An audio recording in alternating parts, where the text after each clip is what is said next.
Hey, you! Last year we discussed the Dune coloring book here on the Drunken Odyssey, and when Peter Kuper announced that was going to be the coloring book equivalent of his latest book, Insectopolis, I decided that I would cover that coloring book too, because I love Peter Kuper, I love his art, I kind of love this project, and I also invited Drew to interview him, so I didn't get to interview him this time. So I still want to talk about Peter Kuper, damn it. So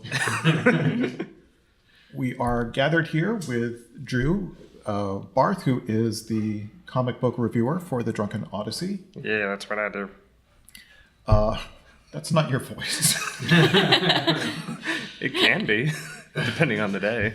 No, that's how I lecture. If you keep doing that with your voice, it's going to stick. We're here with Jeff Wilfong.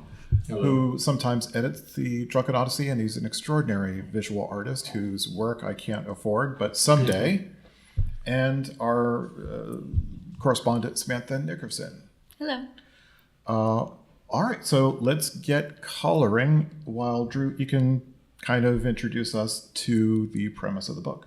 Yeah, so Insectopolis by Peter Kuper, this was a work that he had produced in conjunction with the New York Public Library on one of their grant programs that had gone on pre-COVID is when he got it. But then like when he actually started the work, it was during COVID. So it was a lot of him like going into the library and doing research with other individuals who had received this. For him, it was basically going into the library where it was completely empty, like just devoid of people.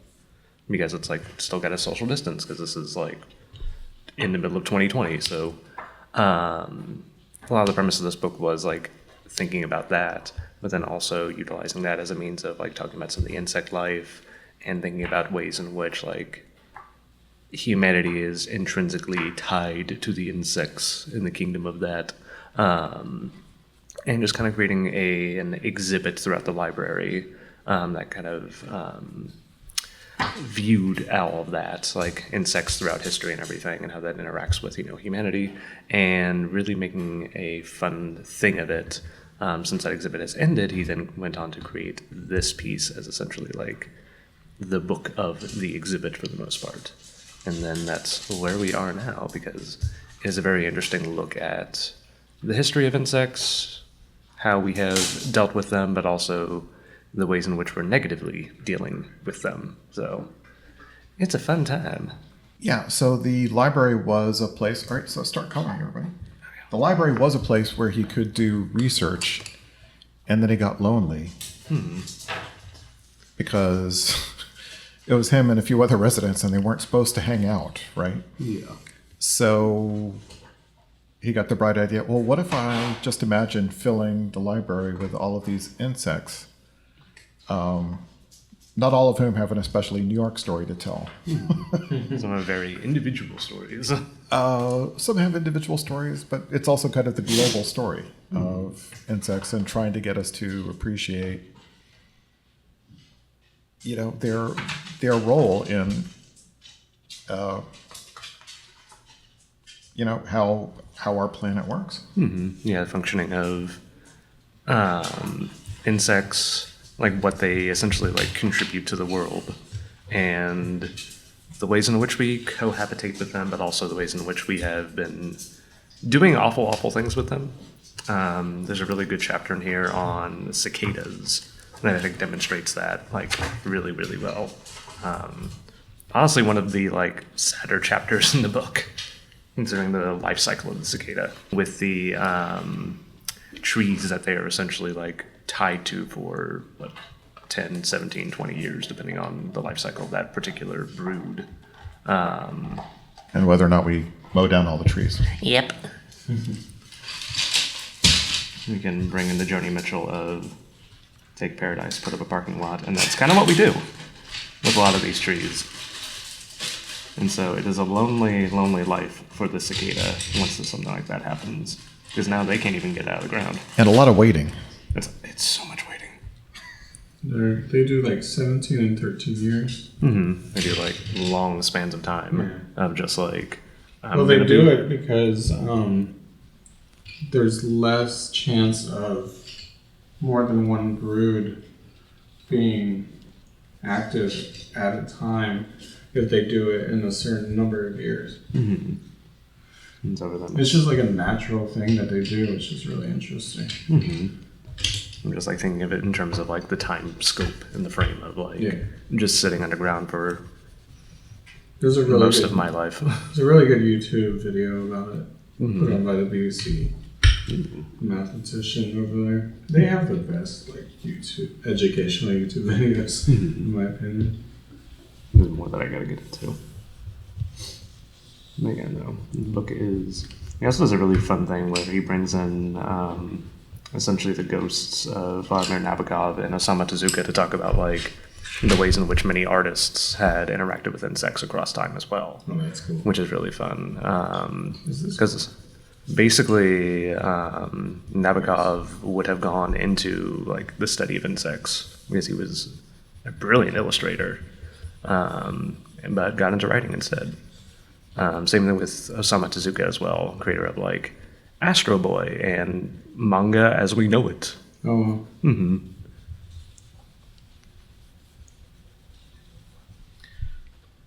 So this is an especially nerdy project and an educational one. And whenever that happens in graphic novels by indie creators, I mean, Peter's with a pretty big press, but it's kind of an indie spirit, I think, that's animated his career. And, it's what we used to call edutainment. And, I'm still a nerd. I still love learning. I think that this is an underrated form of conveying information. Mm-hmm. I agree. Oh, yeah. Go back to like 80s and 90s Disney World for the edutainment only. You need like Russell Crowe like in the middle of a crowd going, "Are you not edutained?" at the end of it. This is such a cool drawing. I just want to show. It's like different floors of the library, but it's an ant colony. How cool is this? It's really good. There was another one that I saw on the beetle chapter that said, "A dung beetle walks into a bar. Is this stool taken?" Hey.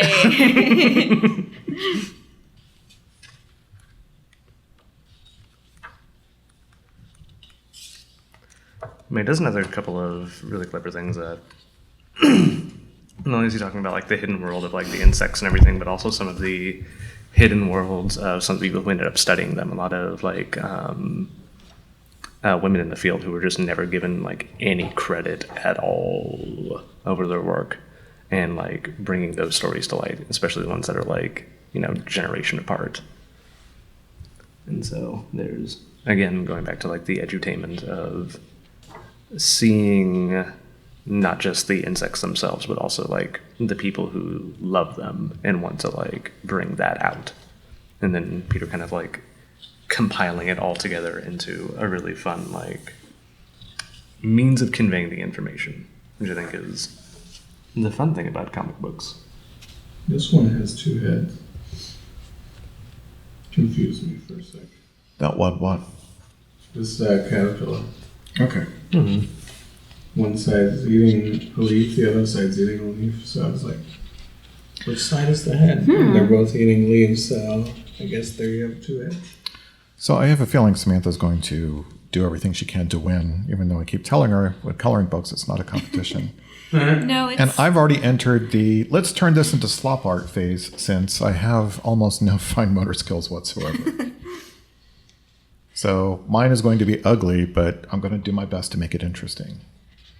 I just can't decide which page to color because a lot of it's like the interior of the library, which is like a lot of stone that's not very colorful, or a lot of wood that's kind of monotone. And Oh, because you're a realist. today, Okay. no, I end up not really liking how things look when I'm coloring them if it's like all same. And then I don't enjoy it as much. So I was looking for the perfect page for me to color. If you would like to have a friendly competition, I guess we could, but I don't really want to. That's the lie she tells everyone. That's true. Or is it a lie? This page is like Jurassic Park, and not because of the dinosaurs, because of the flora and fauna. Mm-hmm. Oh yeah, no. What's another really fun detail about the book is like the amount of specific detail you see in all the fauna.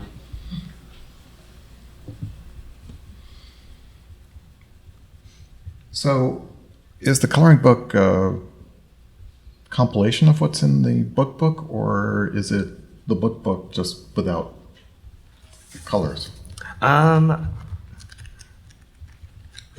believe it is like a compilation. There's like some bits that I remember reading that are not present in the coloring book. I think one of the big ones is the bibliography in the back. No, because the bibliography is a form of a comic. Okay. The bibliography is actually one of my favorite bits because it's the bugs going through the library gift shop and seeing all of the books that he used as research on the shelf of the gift shop. And it's like, it doesn't seem like it's a bibliography, but hey, surprise.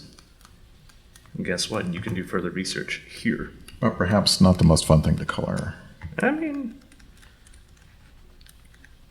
The gift shop. Hundreds of books, Mm-hmm. like spines.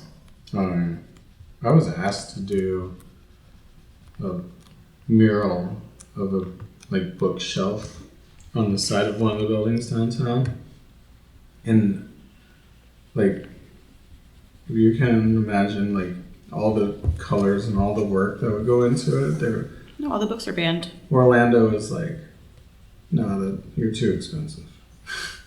But it's like, you have to understand all the work that would go into it if I did it, or if anybody did it. That's probably why they haven't done it, because no artist would do it for less than like 20 grand.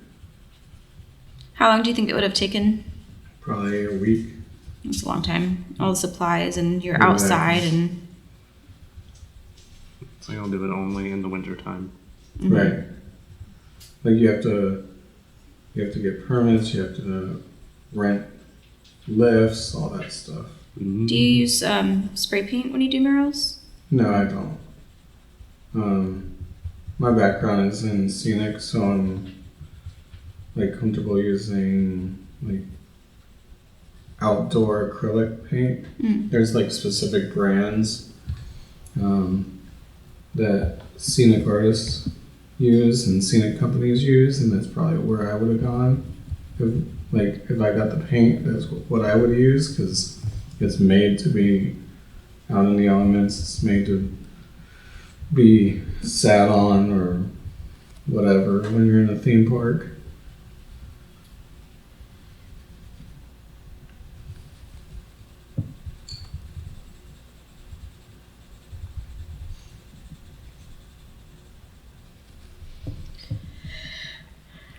Which that feels like it'd be its own fun like biome to discuss. Is here's all the bugs that you can see when you're at Disney World.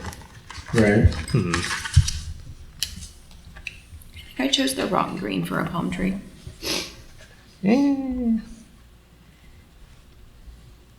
So Samantha's using markers.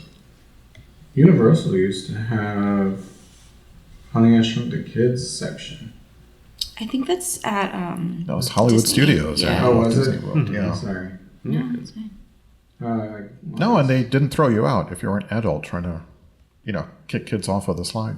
That's why. It's one of my favorite spots. Mm-hmm. Also, right next to a bar. Like perfect. Over next to the Sci-Fi Drive-In too, which has always been my thing. That was the first restaurant I remember going to at Disney World when I was a small child. I was 2 years old. It is pretty great. Yeah, you go, by the time you get inside the restaurant, it looks like you're outside at a drive-in theater. And they have like the big screen and everything actually playing like old like shorts and clips and stuff. Old commercials and things. Yeah, I thought it might be great to have a movie premiere there, except the, like you sit in these convertible cars, but they're not real cars. Yeah. So, I don't know, I'm a big guy, and it takes a lot to squeeze me in there. They are very narrow. They were made very much in the 80s when everyone was dealing with whatever was in the Wonders of Life Pavilion.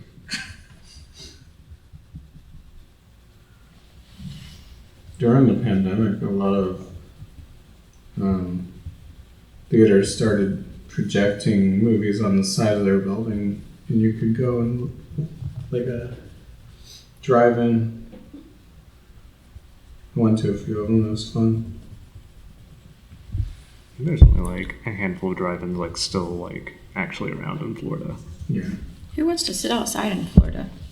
Well, you would sit in your car, Yeah, but and they have like a radio station that they Broadcast broadcast the audio. It was pretty cool. it is kind of cool. Actually, I really do want to go to a drive-in, but again, that's like a December, January thing. Yes. December, January when it's like. And I better hurry actually up nice. because, yeah, like we don't have that many drive-ins left. There's one on the outskirts of Orlando. Yeah.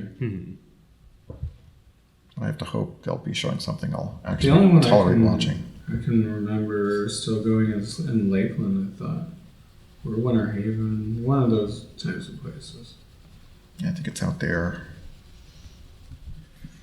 So, my opinion is Peter Kuper might be one of the nicest people. Was he mean to you, Drew? No, he was actually wonderful.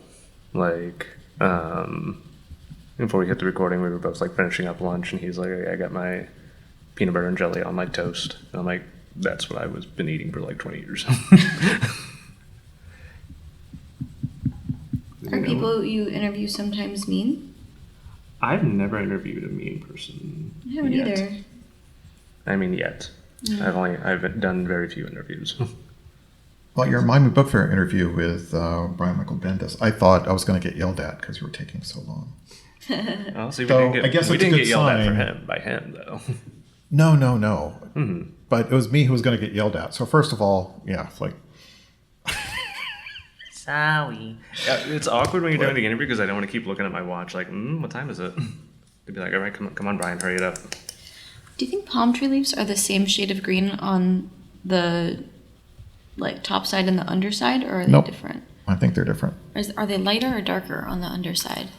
Well, they'll probably look darker, even if they, if you show them like a bright light on both sides, they might be the same. It's the levels of That is true. They look darker. Oh, look, we live in Florida. We can just look up. Yeah. So am I going to ruin it if I do this? Though? Probably. Right, bro. Adding dimension. I've already kind of not done it for so many of them. I'll just do it for the stems. I had a podcast, and one of the cameras just beeped.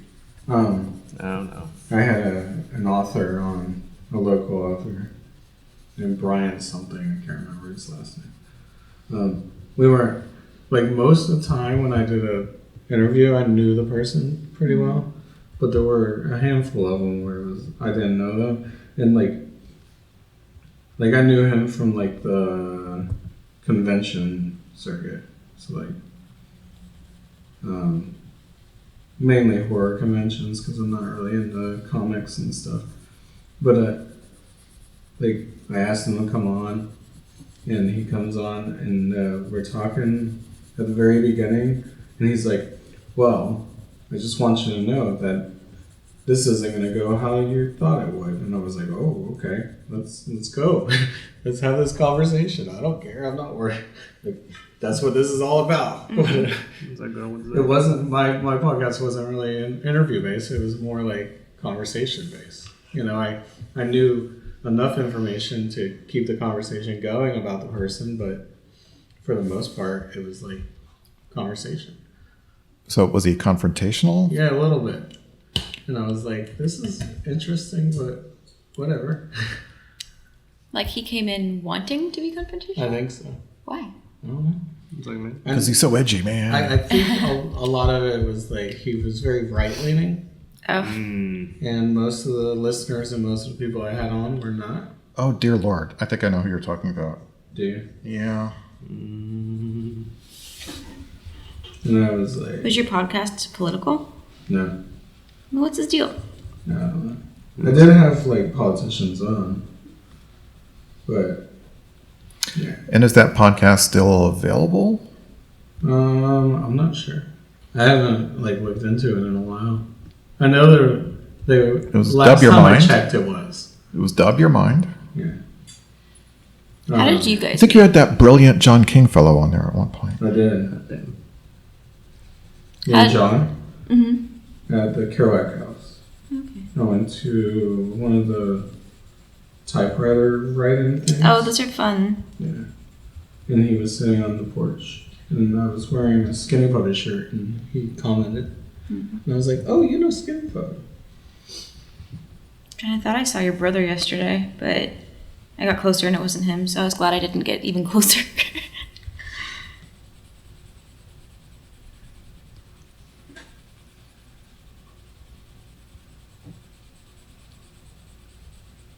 And Drew, how did you and John meet? Also the Kerouac House. That was the Dharma Bums reading, I think. Wasn't Oh, it? yeah. Mm-hmm. Anniversary. No, yeah. Back when my hair was way less gray. Drew was quite loud. Yeah. I was still finding my outside speaking voice. Because I used to be very, very quiet. All the time? Oh, yeah.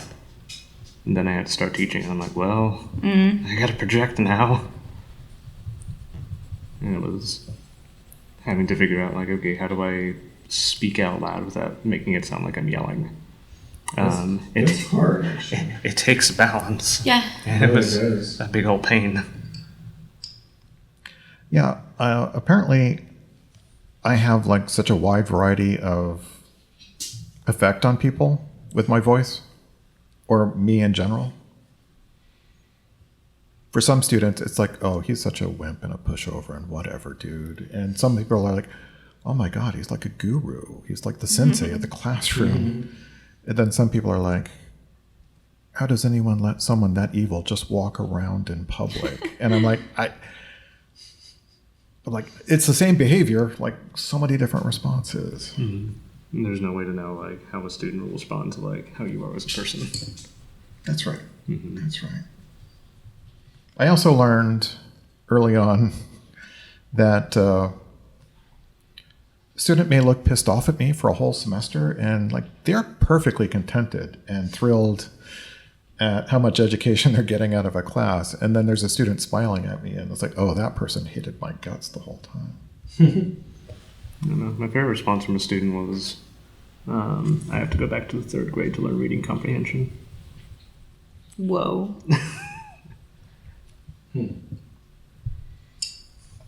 So, And that's when you go, no, 2nd grade. Yeah. so Full Sail is like entertainment based, pretty much.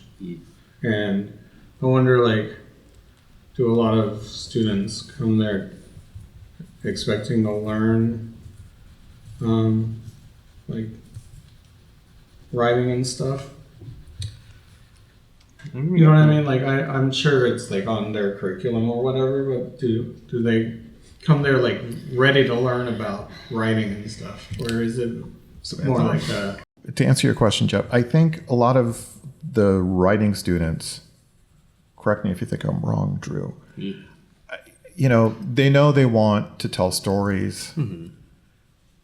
And, you know, the people who want to work in film, who like want to handle camera, like yeah, they know right away if that's usually what they want to do. right, people who want to tell stories and they're like not exactly sure what they want to do, well, then they join the writing program. And,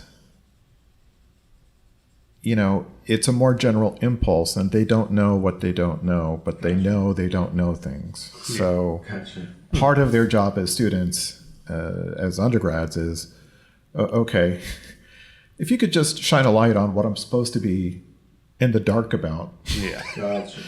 that would help. And so that's the exciting thing for me, is watching them start to see like the contours of the setting of, okay, here's the job the way you could do it.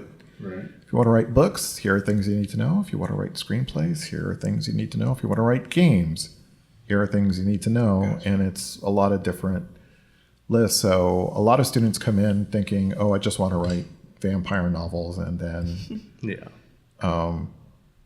they're like, you know what? I think I want to write films. Okay. And I was gonna say, you come to them in a different spot than I do, because I get them at like the intro to writing, essentially, both ends, because I do composition 1 and then like basically the intro to creative writing. Ooh, fresh little babies. Oh yeah, within their like first like 2 to 4 months. And it's like, oh boy, well, Comp 1, they don't necessarily even want to write. depends on the day. Including some in the writing program. Yeah. Well, that's another conversation about the AI stuff. But anyway, It's the future. is it? No. No. No, it's not, actually. I take a screenshot every time I see AI do something terrible and funny, because I have to have like a portfolio of things to show people who try to defend AI when I'm like, I don't like it. My favorite is that somebody Googled like cures for depression, and AI returned with jump off the Golden Gate Bridge. What? Oh yeah. It will stop you from being depressed. It will, absolutely. Probably. Eventually. And probably quicker than antidepressants too. It probably just like went through all the like stories of people jumping off the Golden State Bridge because of depression. Yes. And said, this is what people are doing in that situation. So here you go. So for anyone who is irritated by like not having the choice to like filter out AI results when you search, you can. I found this out. If you go like on like a Google search, they have the images, the shopping, whatever, click web, and then it'll only give you web results, not AI results. But I suspect that won't be effective for very long, because more and more websites are going to be using AI. So then how is AI going to like differentiate between, it's going to be pulling from the web when the web is using AI on its pages too. Right. So I think it's going to be a short-lived solution. That's why I use Firefox. Firefox, what does that do for you? As a browser, you can do extensions that like block AI search results from showing up in your Google searches. Like it just like Cool. takes that bit of the code out completely. I like that. And it's like, all right, cool, don't gotta see the garbage. It's like free and open source and everything, right? Mm-hmm. Last time I used it was. Yeah. And I've been running it for like at least a dozen years now. And it's been my favorite browser just because it keeps everything easy like that. Also blocks all the like web privacy tracking stuff. That's nice. Because I don't want people to know what I'm looking at. So I don't think there are any people in Insectopolis. Nope, there's not a single person outside of Like there are quotations. quotations, and you will see people, but they are people who have long passed. They're portraits, and there's Yeah, there's a one painting. page where you can like draw the person. Mm-hmm. Or here it is. Here Oh, it is all right. with Margaret Collins and Rachel Carson. You essentially there have we them go. as like the shadows. And there's Here's the this one- devil. Oh, why didn't I choose this page? There's one where you can draw the people and the portraits. Like it has the pictures Yeah, that's over here, and then you can literally draw them. Oh, I didn't even see that one. Yeah, it's cool. Ooh. Yeah, because I see like the floating busts of individuals occasionally. That's mostly when you see like the Nabokov stuff. Is he hanging out somewhere? Wait, see the Tiffany lamp in here. Shit. Should drew that. The school I went to it was for recording, so very similar curriculum when it comes to that side of things, as far as Full Sail is concerned. Mm-hmm. Like it's All right, can we not talk about Full a Sail? smaller version. No, I was asking because I don't think our school delved that much into the film side of it. I think it was more like the technical aspects of film. So I was just wondering if like the students were coming there specifically interested in learning to write scripts and things like that. Because like at the school I was going to, it was more about like the program I was in. Most of the kids wanted to just learn how to make beats. Oh yeah. You know, so Some people really want to make beats. I want to make beats. I had one professor that was like, I don't want to hear the word beats. I don't want to hear this. I don't want to hear that. It's really confusing when they just talk about beats all the time because it's like, dude, we are not a farming program. I don't understand. He's like, I just want to teach you how to use this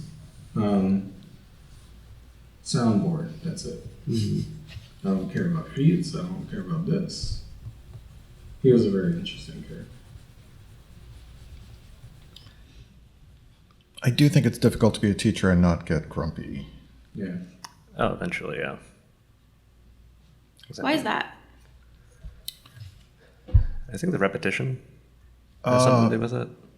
Repetition, overwork, and when you see students getting excited about the wrong things, you're like, oh no, this is... It's like R&R. What do you mean by the wrong things? So I am literally a scholar and an expert at all the weird stuff in storytelling, in fiction. And most of my practice as a fiction writer is to not indulge most of that. I want to tell a story where people feel like they got a real story out of the story I'm telling. And if it gets weird and if it gets metafictional, I don't mind, provided it's not at the total expense of a story. Gotcha. And so it's very much like the beats thing. Like, okay, so tell me about melody. And he goes, no, beats, just beats. All I want to do is beats. And it's like, you could buy $100 or $1,000 device that'll just help you Beats fart for out you, beats. Right. Right. Well, So- speaking of AI, like, that's a big deal. In the news right now, there's a band on Spotify that has like millions of listeners, and it's 100% AI. Everything. And the creator was like, no, it's totally not AI. Don't believe what you're It's reading AI. online. Oh, Yeah. it's the most AI. Like if you look at the photos of the band, like it is inconsistent about who is even in the band. Right. And you would think that if there were actual people out there making that music, they'd be like, hey, I'm the person in the Yeah. band. Somebody would claim it. Right. It's like, here we are, guys. Letting our...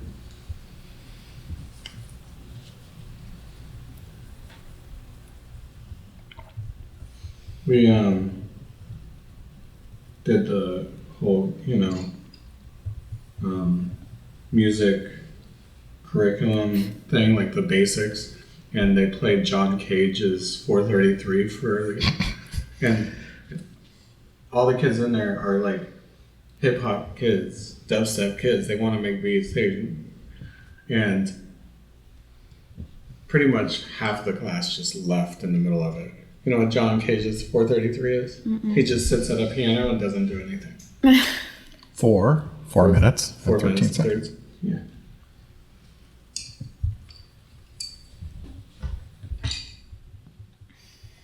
And so the thing that makes me grumpy is the student who will experience that and go, all right, I'm going to make 45/12. And you're like, okay, so that's what, 45 minutes of sound. And it's like, okay, you can't. Right. John Cage already worn out that very thin premise. I don't get the premise, but it's a joke, really. It's that it's related to the annoying thing that some jazz aficionados say, which is, oh, well, the meaning is in the notes that they don't play. Oh. And it's like, oh, John Cage can one up you. He'll play no notes. Right. And he did a lot of stuff like that too, so. But that's what he's most. And I don't Is think there he has Rage any. Against the Machine of Jazz. He's Rage Against the Machine of classical music. He's a very good like pianist Wow. and everything. His parents must have had a hard time with him. Oh yeah. I recorded. I wrote the music, and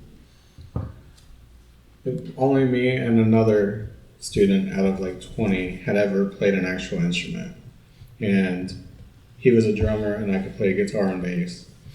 And when we did our class song, I wrote the music, and me and the drummer worked together to build the song.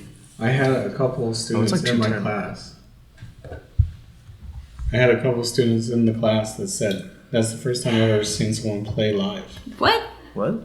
Yeah, Huh? yeah. The hell? It was weird. Yeah. When Because was that? they're used to seeing people with laptops and stuff play live. They're not used to like an actual band. Oh, play actual like live. instruments. Oh, Jesus. All right, let me see if I can get our special guest star. Oh, okay. Hey, there he is. Hey, Oh, Hello?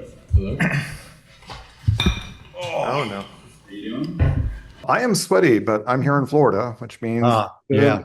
always a good chance I'll be sweaty. How are you today? Good, good. So, yeah, my friends and I have been coloring in Insectopolis, Great. and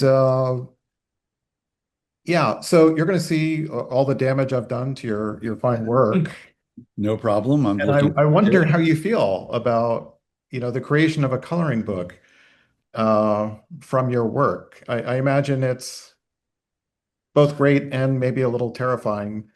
Not so terrifying. I mean, most of it, like the idea of having somebody engage with the work like that is only appealing.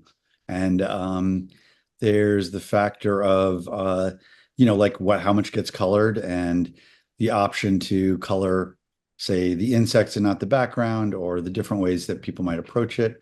And then just getting creative with different colors than necessarily are exactly what the butterfly, a monarch that's blue, say. Be curious. But it was really, I mean, sort of stumbled into this book because I was finishing up Insectopolis, and there's always that crash that happens at the end of a project, and I was trying to avoid that. So I started looking at other things to do, and because the nature of the work was I did pen and ink drawings and then scanned them, and they're digitally colored for the most part. I realized I had all these line drawings, and I was talking to some people at the American Museum of Natural History, and they asked me if I had anything for the library shop, and I was like, perhaps. So I did that, and I started with The Monarch's Journey, which is a second coloring book, and it's not my normal area, that's for sure, to go into to do something like this. But and I tried to make the Coloring Insectopolis really a book where you were getting, in fact, there's more information in there that's different from Insectopolis. I threw in some more poetry. The QR codes are more available. I don't know if you listen to any of them, but they're pretty cool. Did you try a QR code? Yeah, I don't see anything. We've all been very invested Okay. in coloring. Yeah, You got a good. late start. Yeah. That's no problem.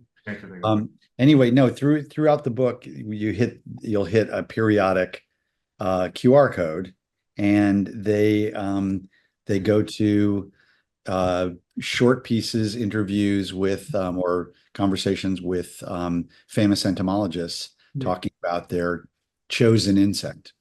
Yeah, because we got the one here from Barrett Anthony talking about the dung beetles. This was the first. Very funny, yes. And the music is by a guy named David Rothenberg, who records the sounds of insects and then plays music over the top of them. And he's been recording the sounds of ponds, and he's recorded whales and different things like that. So I stumbled upon his work, and it was a perfect fit with that. But it's just another. I just like the idea that you go into this book and it leads down these other roads. Yeah, because it feels way more like education of like getting to know the full like background and perspective besides just what's in the book, but it like opens up more doors from there. Kind of Exactly. like Exactly. library. Yeah. Mm. So I tasked Drew with coloring each brick individually. And Mama, I've been doing it. Like you can't see. Wow. Oh man. See, and there you go. Because the library is essentially, gray, blue and gray. Yeah. And not just because I colored it that way, but if you look at the front of the library, it's whitish gray. Mhm. So you already did the leapt ahead with that. So I like that very much. The full psychedelia with it for funsies. yeah, and like me, I think he has very little respect for naturalism or realism when it comes to I like that's a good thing. colors. So Class. here is, all right, my slop art. Wow. So I insist on covering the area and then overshading.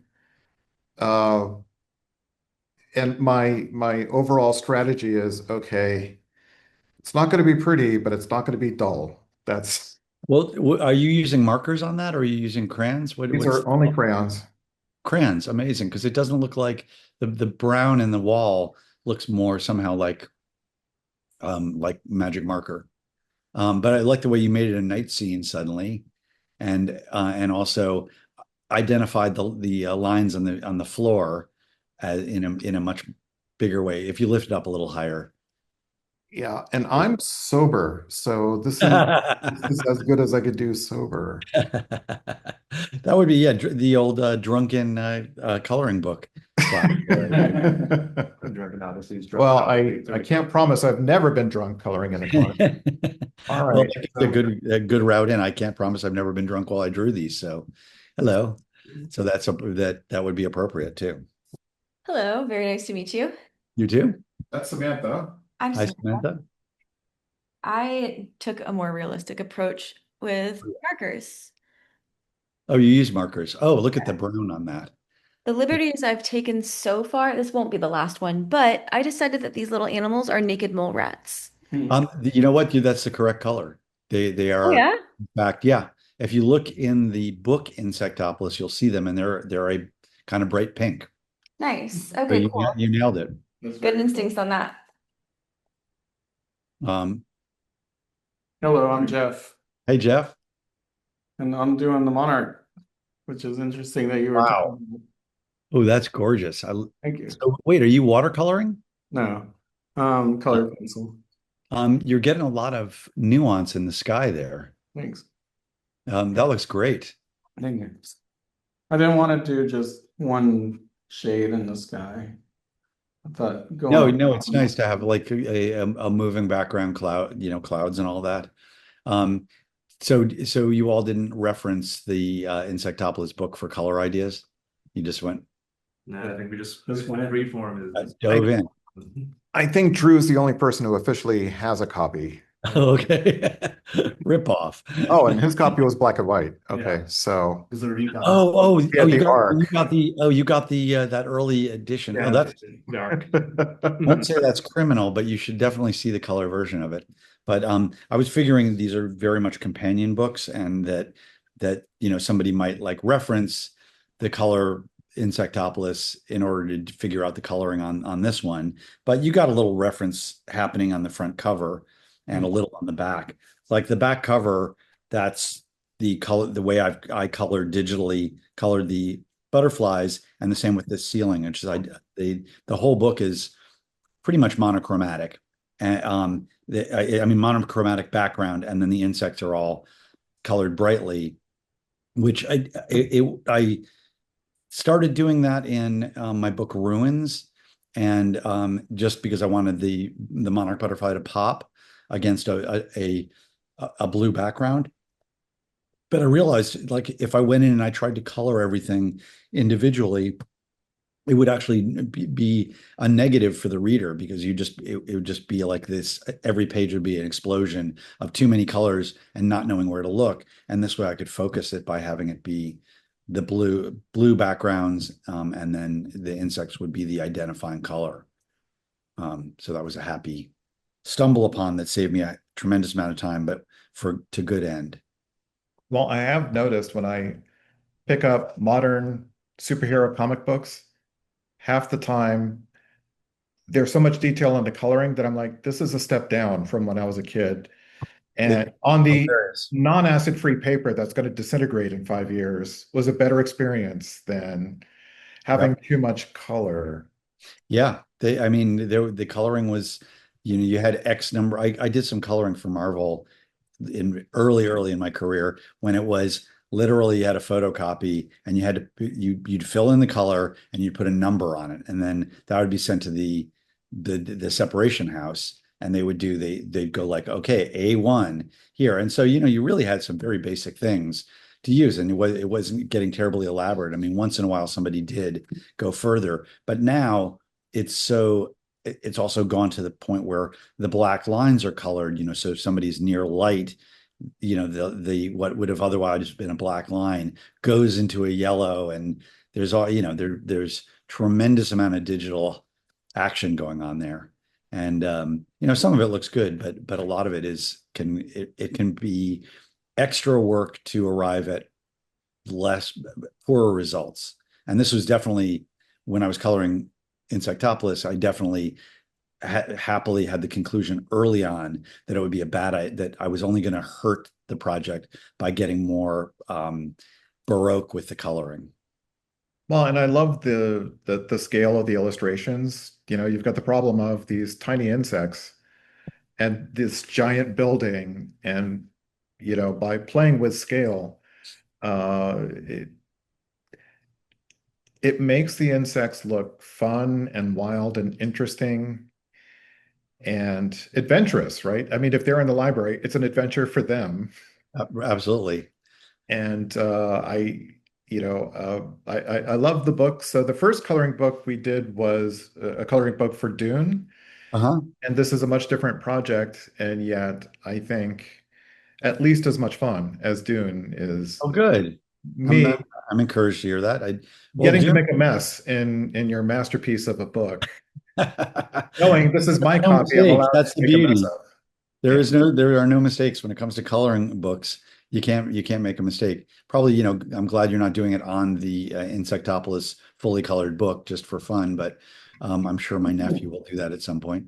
But no, this seems like it's got a lot of options for how you can approach the color, and as you guys have demonstrated. Well, thank you so much for giving us some more time here, and it's Thanks always a for pleasure to talk to you, Peter. You too. Thanks for having me. All right, bye-bye. See you later.